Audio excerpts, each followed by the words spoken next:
Bonjour à toutes, bonjour à tous. Bienvenue sur le podcast Cancéro, le podcast santé qui aide les patients atteints de cancer à devenir acteurs de leurs soins. Je suis Abigail, pharmacienne d'officine, et ma mission ici est de favoriser le partage d'expériences autour des parcours de soins cancer, le partage de témoignages entre patients et véhiculer une information de qualité pour les patients atteints de cancer ou en rémission, ainsi que pour leur entourage, les aidants, les accompagnants. Pour ce faire, j'accueillerai à mon micro des patients qui ont pour point commun l'envie de partager leur expérience et leur histoire dans le but d'aider les autres. J'accueillerai aussi des experts, des professionnels de santé, des associations, car je suis convaincue qu'un patient bien informé est un patient qui sera plus facilement acteur de son parcours de soins dans le but d'améliorer sa qualité de vie. Si vous appréciez mon travail, n'hésitez pas à recommander le podcast Cancéro à d'autres patients qui pourraient en avoir besoin.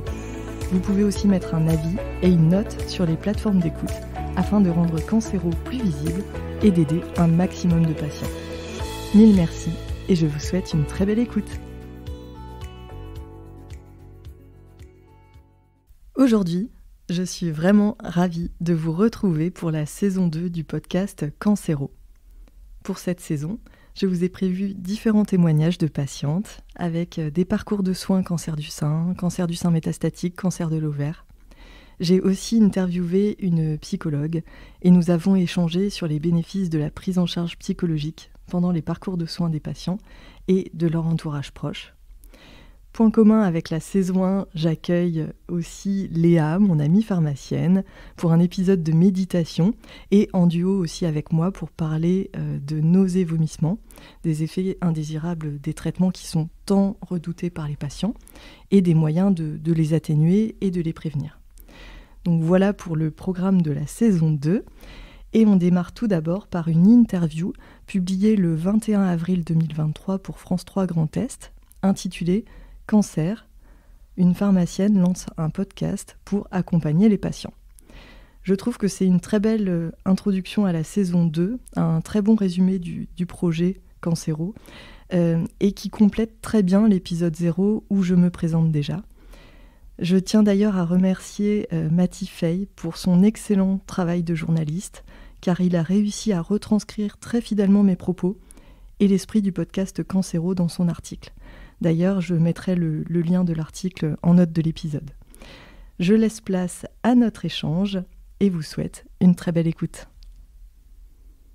Oui, donc vous êtes bien... votre pharmacie, elle est donc dans l'Aisne, mais vous habitez Reims, c'est bien ça? Voilà, c'est bien ça. J'habite Reims et ma pharmacie, elle est à Corbeny. Donc c'est à une demi-heure de Reims, entre Reims et Laon. Ok. Ça fait combien de temps que vous êtes installé là-bas? Eh bien, ça va bientôt faire 6 ans. D'accord. Et c'est votre première... c'est là que vous avez... C'est la première pharmacie que vous tenez ou vous étiez déjà ailleurs avant? C'est ma deuxième entreprise. C'est ma deuxième pharmacie. Ok. Là, le projet de ce podcast, vous l'avez lancé l'an dernier? Alors, en fait, l'idée, elle a débuté en mars de l'année dernière, donc oui, ça fait quasiment 1 an. Après, c'est vrai que il a fallu que je me forme, que j'affine mon concept, et c'est vrai que après le temps d'enregistrer les épisodes, de les monter, et le premier épisode de podcast est paru en décembre. Ok. Comment elle vous est venue cette idée-là de créer un podcast?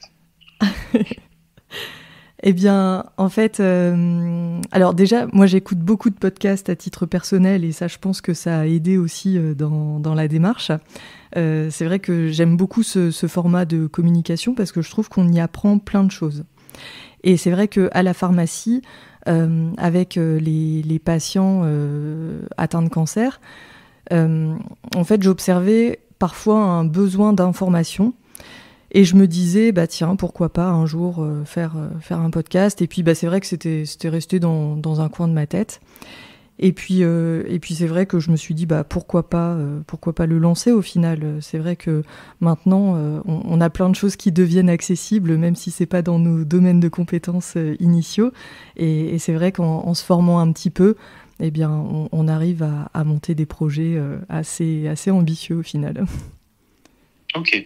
Vous pourquoi ce sujet-là plus spécifiquement du cancer? La santé, je me doute bien que avec votre profession, c'est quelque chose qui vous intéresse, mais pourquoi plus spécifiquement cette thématique du cancer? Moi, en tant que professionnelle de santé, j'ai vraiment l'impression qu'on est très, très utile auprès de ces patients-là. En fait, c'est des parcours de soins qui sont tellement difficiles. Le pharmacien d'officine, il a l'avantage en fait de connaître ses patients avant l'entrée dans les parcours de soins. Et c'est vrai que du coup, on les suit, ces patients-là, pendant les parcours de soins. Et moi, je sais qu'à titre personnel, j'ai l'impression de les aider beaucoup, ces patients. Parce qu'on les connaît avant, on les connaît pendant, on les suit après. Et c'est vrai que c'est des parcours de soins qui sont très, très difficiles. Je pense que c'est parmi les thérapeutiques les plus dures qui existent en pharmacie, le traitement du cancer. Ok. Vous, ce que vous mettez en avant sur votre podcast, c'est de rendre les personnes atteintes de cancer acteurs de leurs soins, c'est ça? Oui, c'est bien ça. En fait, y a deux parties sur le podcast Cancéro. En fait, la première partie qui est très importante pour le patient, c'est les témoignages patients. Parce que c'est vrai que le patient donc qui vit un parcours de soins oncologiques, en fait, il a un besoin de partage auprès d'autres patients qui comprennent ce par quoi il passe et ce par quoi ils sont passés. Et c'est vrai que le témoignage patient est très, très important. Et c'est vrai que le podcast, c'est un bon format pour diffuser les témoignages. Après, il y a d'autres moyens d'avoir des témoignages patients pour les patients. Par exemple, se rapprocher d'associations. C'est souvent ce que les patients font dans les parcours de soins cancer. Et c'est vrai que c'est particulièrement utile. On voit à quel point ça soutient les patients, ce genre de démarche.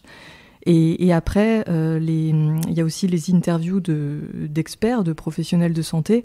Et là, le but, c'est vraiment d'avoir pour le patient une information de qualité, une information validée qui va lui permettre après d'avoir une meilleure communication avec l'équipe de soins et d'améliorer son parcours de soins et sa qualité de vie. Ok. Les personnes qui témoignent, qui sont atteintes par le cancer, c'est des personnes que vous avez croisées dans votre pharmacie, c'est des connaissances ou ça dépend des cas? Alors, ça dépend des cas. Je dois bien avouer qu'au début, je me suis dit que j'allais interviewer les patients de ma pharmacie. Et puis, c'est plutôt des patients que je rencontre à l'extérieur par le biais d'associations. Après, c'est vrai que pour moi, c'est plus facile en fait quand c'est pas des patients de ma pharmacie.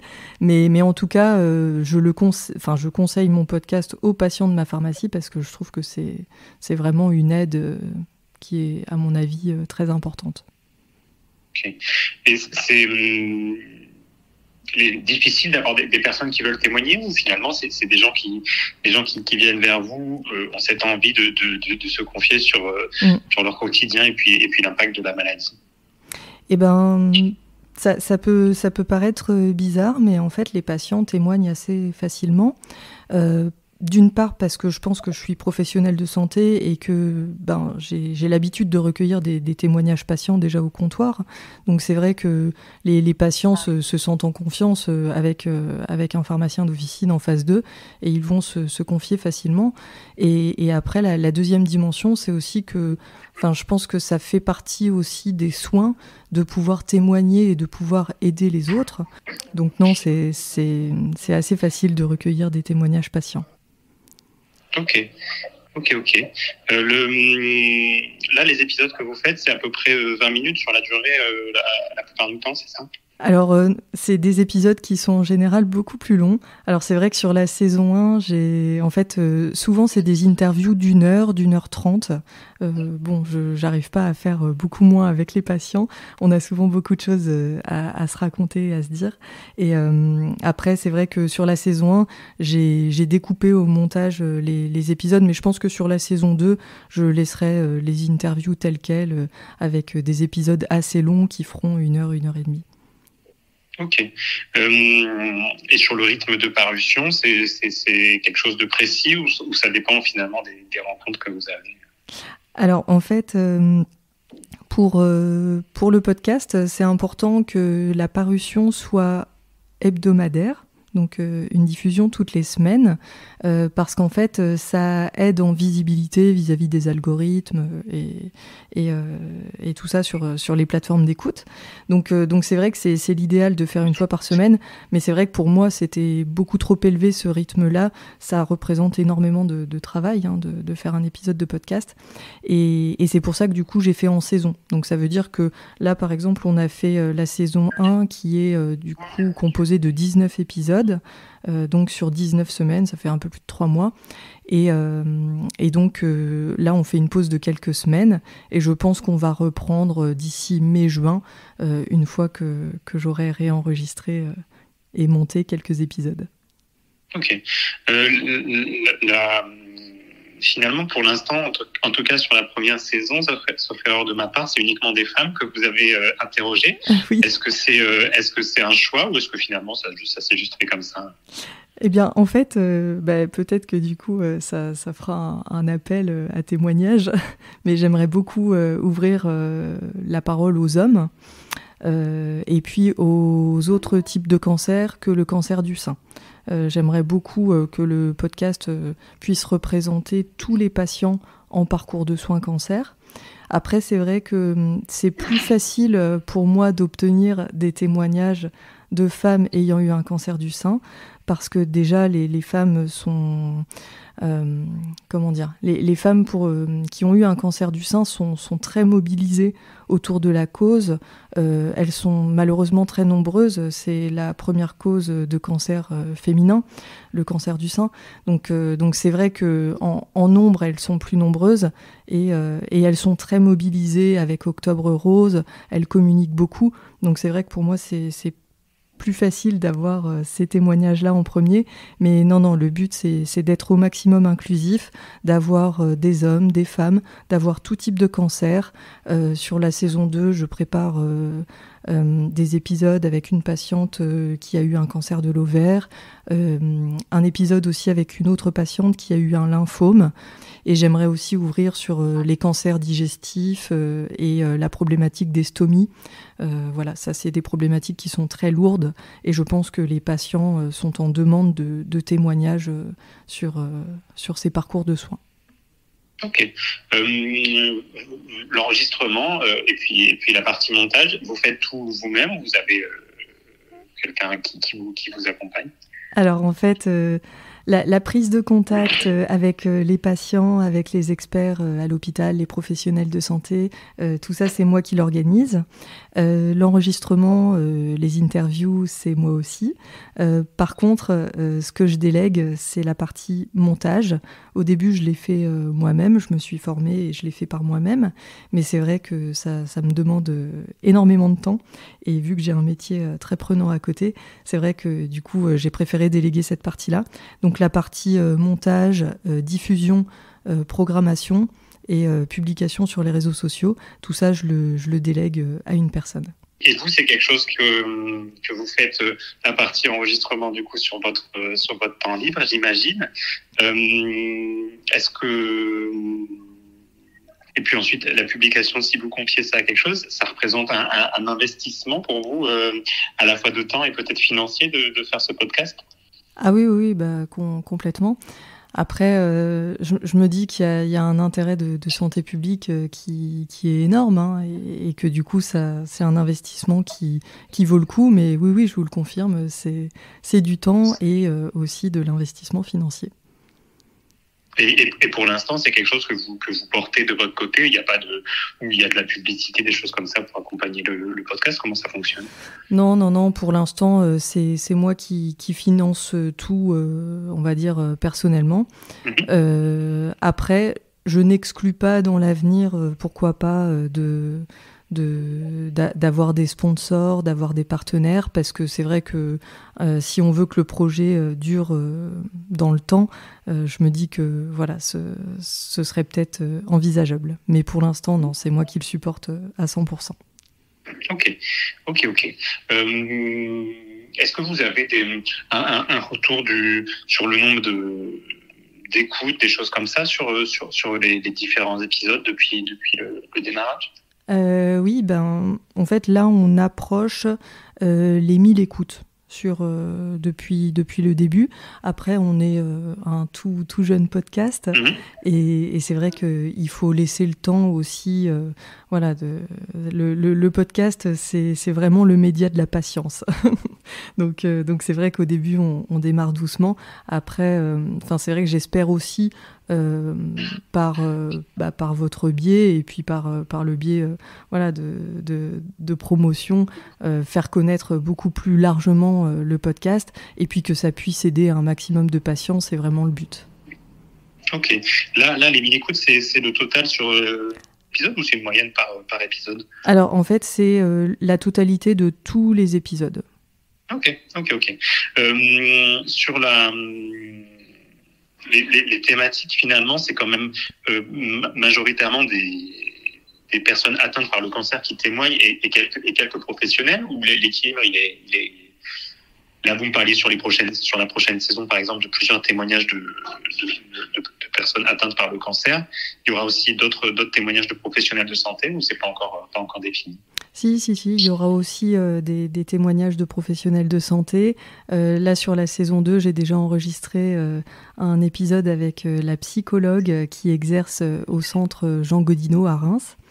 Et puis, je prévois aussi d'interviewer une cardiologue spécialiste de la réhabilitation en activité physique pour les patients atteints de cancer. Donc non, toujours ce mix de témoignages et d'interviews experts. Ok. Et sur le démarrage finalement de la prochaine saison, vous m'avez donné une date, je sais plus ce que vous m'avez dit sur le début de la publication. Oui, d'ici mai-juin, j'ai pas encore de date exacte en tête. C'est vrai que dans l'idée, j'aimerais que la saison soit suffisamment finalisée avant de pouvoir la lancer. Comme ça permet de tenir un rythme hebdomadaire jusqu'à la fin de la saison et voilà, sans se surcharger au dernier moment de travail. D'accord. Ok. Là, c'est cette thématique-là. Est-ce que le cancer, vous me dites si c'est quelque chose qui est trop personnel ou pas, mais c'est quelque chose qui a touché peut-être des proches ou pour que vous ayez envie de vous intéresser plus particulièrement à ça? Oui, en fait, je pense qu'on est tous concernés par le cancer de près ou de loin, à titre personnel, à titre familial, les amis proches, la famille proche. Voilà, je pense qu'on a tous connu plus ou moins une personne qui était en traitement ou qui a été en traitement. Moi, c'est vrai que c'était il y a 3 ans. J'ai accompagné mon papa en fin de vie d'un cancer du poumon. Et ça, c'est une expérience qui a été sûrement très, très marquante dans mon parcours et qui peut-être aussi a participé à l'envie de me... Voilà, c'est vrai que c'est personnel, j'ai du mal à en parler et j'en ai pas encore... Vous me dites, si vous voulez pas qu'on en parle, c'est pas... C'est vrai que j'en ai pas encore parlé dans le podcast. C'est vrai que, en fait, je me suis posé la question, je me suis dit, mais est-ce que j'en parle, en fait? Et je pense que c'est pas facile parce que quand on est touché personnellement, en fait, c'est vrai que, voilà, c'est... Enfin, en tout cas, pour moi, ça a été très fort, ces moments-là, et je pense que oui, ça a participé à l'envie de créer un podcast.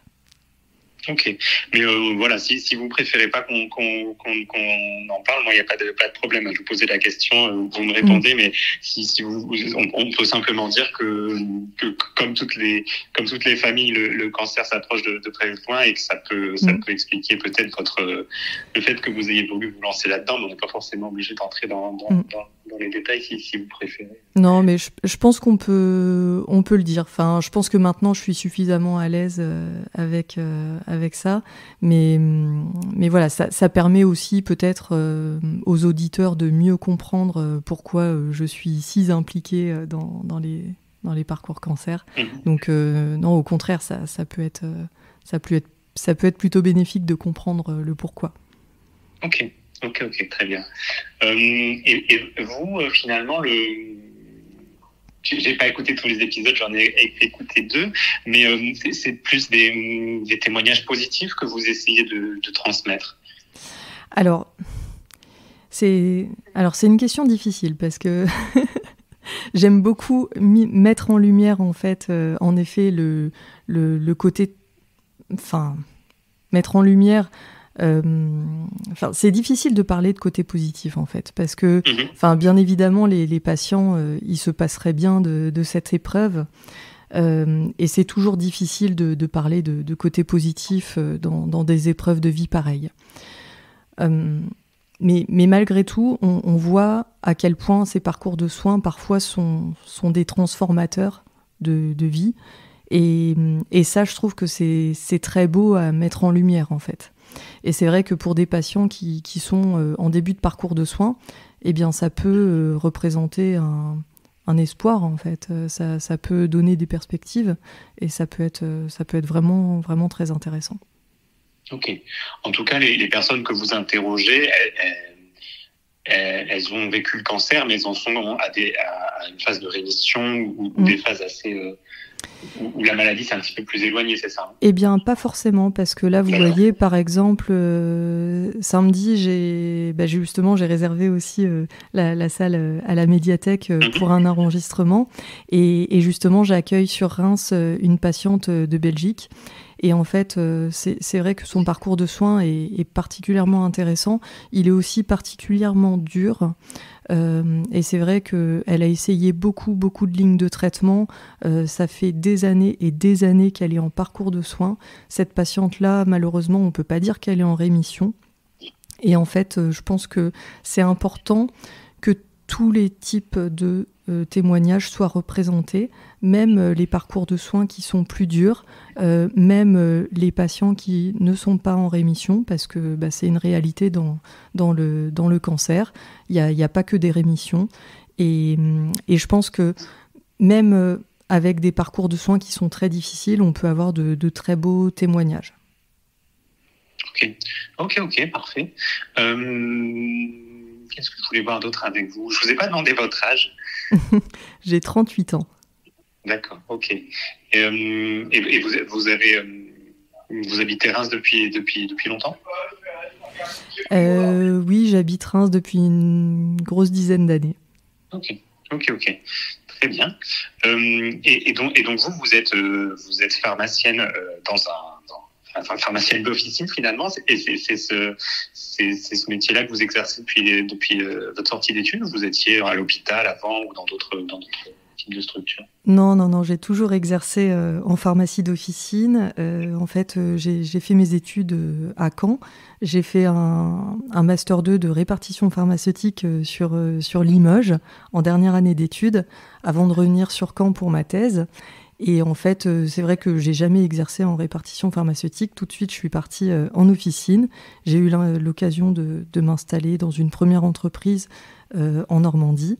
Et puis après, une seconde entreprise à Reims. Là, je me suis rapprochée de mon domicile.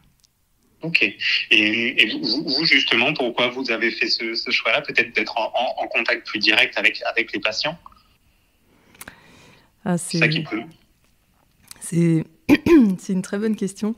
C'est vrai que c'est un métier qui est passionnant, d'être tous les jours au contact des patients, au comptoir.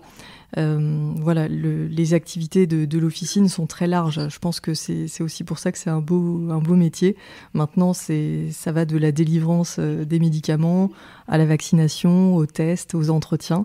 Donc voilà, c'est vraiment très, très vaste comme métier. Et je pense que c'est ça qui m'a attirée dans mes études. Ok. Là, dans votre pharmacie, vous êtes la gérante, ou vous êtes... Oui, je suis la titulaire de l'officine. Ok. Et vous avez d'autres salariés avec vous? Oui, tout à fait. J'ai une pharmacienne adjointe à temps plein avec moi, une préparatrice temps plein, et j'ai aussi deux pharmaciens à temps partiel. Donc on est une équipe de 5, et j'ai aussi une étudiante en 6e année, en stage de 6e année avec nous en ce moment. Ok. Ok, très bien, parfait.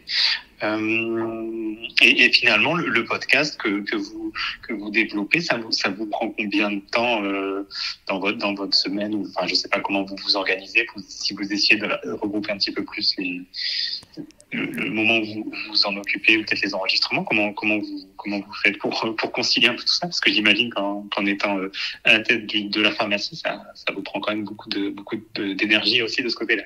Oui. Bah, en fait, j'avoue que je fais ça sur mon jour soi-disant off. Et c'est vrai que oui, ça prend beaucoup de temps de faire un podcast. C'est vrai qu'on se rend pas forcément compte, mais entre la prise de contact, les rendez-vous, les enregistrements, et puis après toutes les parties derrière de montage, de promotion, de communication, c'est vrai que ça prend beaucoup de temps. Après, j'essaye d'être bien organisée au quotidien. Et puis voilà, quand je suis à la pharmacie, d'être concentrée sur ma pharmacie, sur mon équipe, sur mes patients. Et puis le jeudi, justement, c'est mon jour off. C'est pour ça que j'ai du temps aujourd'hui à vous accorder. Et souvent, c'est le jour dédié pour le podcast. Ok. Et sur les personnes que vous faites témoigner, que ce soit à la fois des patients ou des professionnels de santé, finalement, pour l'instant, c'est plutôt des gens de Reims, ou en tout cas de la région, ou ça va plus loin. Vous me parliez tout à l'heure d'une personne en Belgique, mais c'est peut-être l'exception, ou alors c'est un peu, ça dépend un petit peu des rencontres. C'est ça, en fait, ça dépend des rencontres.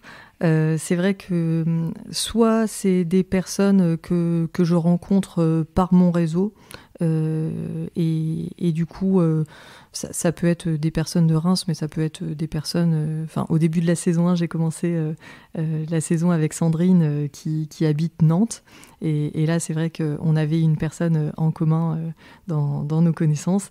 Voilà, donc c'est vraiment, ça dépend des rencontres, et après il y a aussi Instagram qui me permet de rentrer en contact avec des patients qui veulent témoigner, et là c'est eux qui, suite à l'écoute du podcast, vont me contacter sur le compte Instagram, et voilà, c'est vraiment ces deux canaux-là que j'utilise pour rencontrer mes patients.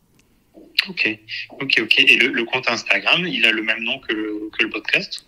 Alors, votre nom propre ? Alors non, parce qu'en fait, on ne peut pas utiliser d'apostrophe sur les titres Instagram. Donc en fait, c'est Cancero, je vais vous l'épeler, CANC.HEROS. Ça, c'est le nom du compte Instagram.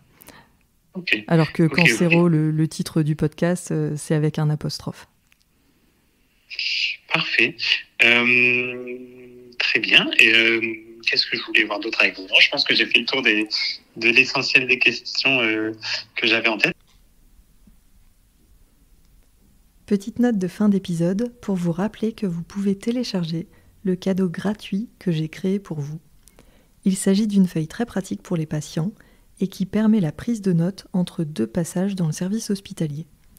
Le but de cette ressource est de faciliter la communication avec l'équipe de soins et de ne pas oublier les choses à dire en consultation.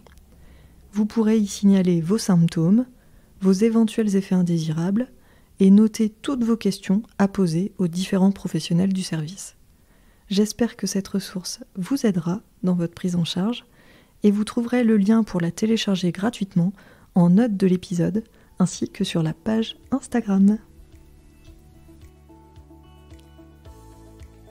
Merci d'avoir écouté ce nouvel épisode de Cancero. Si le contenu vous a plu, n'hésitez surtout pas à le partager auprès de patients de votre entourage qui pourraient en avoir besoin. Vous pouvez aussi mettre 5 étoiles sur Apple Podcasts ainsi qu'un commentaire. Ça permet de rendre le podcast Cancero plus visible et d'aider un maximum de patients. Si vous souhaitez me contacter pour me faire des retours sur les thèmes que vous aimeriez que j'aborde, me faire part de vos problématiques, ou peut-être même me raconter votre histoire, c'est sur la page Instagram du podcast que ça se passe, à cans.hero, CANC.HEROS. Je vous souhaite une très belle journée, prenez bien soin de vous et à très vite.